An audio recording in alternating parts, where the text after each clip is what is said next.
Hi everyone, welcome to this week's episode of Forbes Flash. Thanks for joining us.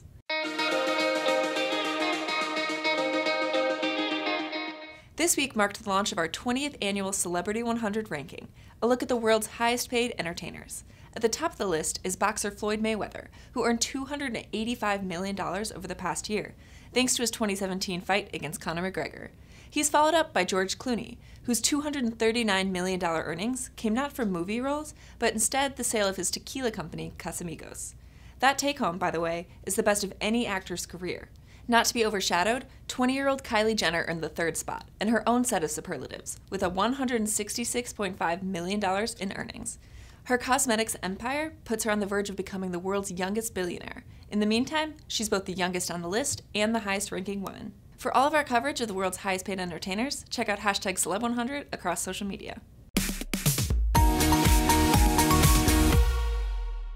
Speaking of millions of dollars, Jeff Bezos' net worth went up by a lot after Amazon Prime Day. His net worth rose to $151.4 billion on Tuesday, a new record for him and for all of the billionaires we've been tracking for decades. Bezos is no stranger to setting records with his massive wealth. He was the first person to reach a net worth of $100 billion. Prime Day was predicted to generate as much as $3.4 billion in spending, a nice boost for Amazon, but the stock is what will continue to boost Bezos' fortune. It's risen steadily this year, up 57.7% since January 1st. You probably recognize John Schnatter as the face of Papa John's. The founder and former CEO of the nationwide pizza chain, he was part of marketing efforts and even the chain's logo. His fortune reached $950 million as the business grew, but it has all come crashing down, with reports of his use of the N-word on a conference call. Now we know the extent of the toxic culture within the company, where Schnatter's alleged behavior included spying on workers and sexually inappropriate conduct. How did the behavior go unreported for so long? Schnatter's loyal friends led the company and protected his behavior. The saga is, of course, unfolding in real time, as Schnatter vanishes from ads for the company, but remains on the board and owns nearly 30% of shares.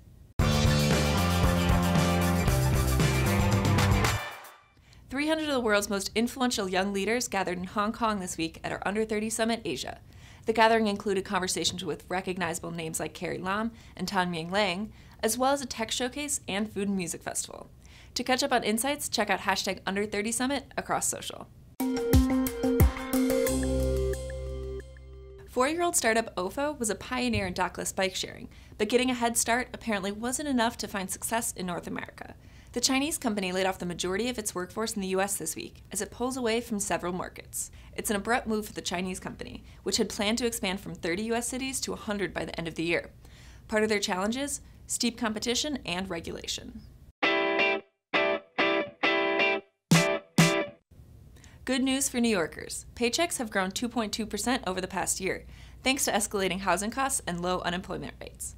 So, if you're in the market for a new role in the Big Apple, here are the highest paying gigs. First, to no one's surprise, is attorneys. The role has a median base pay of $128,000. Next up is tax managers, who earn a median base pay of $125K in New York. That's up over 5% from last year, thanks in part to the new tax plan. The third highest paid job for New Yorkers is pharmacist, the only health worker role to land among New York City's highest paying jobs.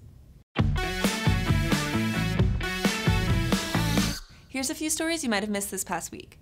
Bill Gates revealed details about his plan to invest in Alzheimer's research this week. The Microsoft co-founder, along with other wealthy donors, will commit more than $30 million over the next 3 years. The group will collaborate with the Alzheimer's Drug Discovery Foundation to start a fund called the Diagnostics Accelerator, with the aim of developing new biomarkers for early disease detection. This isn't Gates' first foray into the battle against Alzheimer's. He announced plans to personally invest $100 million towards research last November. According to a new report, artificial intelligence won't actually kill the job market, but maintain it. Researchers at PwC took a bird's-eye view to look at sweeping economic changes that will occur, such as automation in trucks and factories that could cost millions of existing jobs.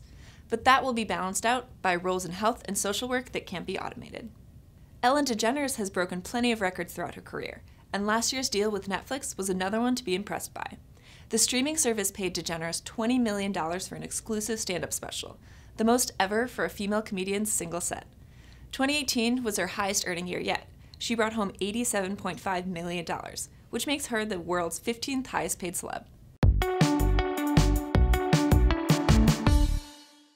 Thanks for joining us. Tweet your feedback using #Forbes Flash, and we'll see you next week. Tune in every Friday morning, same time, same place.